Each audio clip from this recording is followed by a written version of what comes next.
baby, when you talk like that, you make a woman go mad.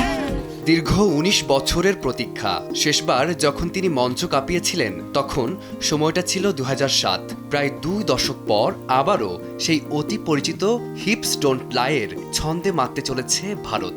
Pop queen শাকিরার ভারতে প্রত্যাবর্তনের খবরে এখন উত্তাল সামাজিক যোগাযোগ মাধ্যম।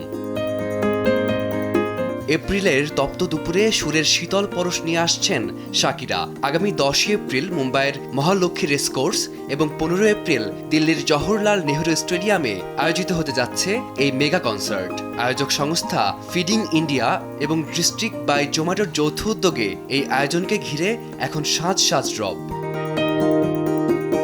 গেল ১ মার্চ থেকেই শুরু হয়েছে টিকিট বুকিং। একজন সাধারণ অনুরাগীর কাছে শাকিরার পারফরমেন্স চোখের সামনে দেখা অনেকটা স্বপ্ন পূরণের মতো। তবে এই অভিজ্ঞতার জন্য পকেট থেকে খসাতে হবে বেশ মোটা অঙ্ক।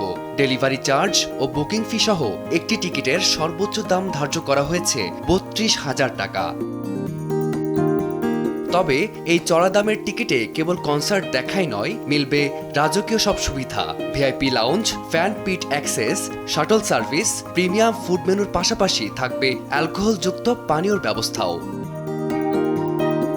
সাম্প্রতিক সময়ে আন্তর্জাতিক তারকাদের কনসার্টে দর্শকদের উপচে পড়া ভিড় সামলানো বড় চ্যালেঞ্জ হয়ে দাঁড়িয়েছে। শাকিরার ক্ষেত্রে এই উন্মাদনা কয়েক গুণ বেশি, তাই দিল্লি ও মুম্বাই উভয় শহরেই কনসার্ট চলাকালীন নিরাপত্তার বিষয়টি সর্বোচ্চ গুরুত্ব দিয়ে দেখা হচ্ছে। ১৯ বছর পর শাকিরার এই প্রত্যাবর্তন কেবল একটি মিউজিক শো নয়, বরং হতে চলেছে নস্টালজিয়া আর আধুনিকতার এক মেলবন্ধন, এমনটি মনে করছেন অনুরাগীরা। ফারদিন মাঝহার, সময় সংবাদ।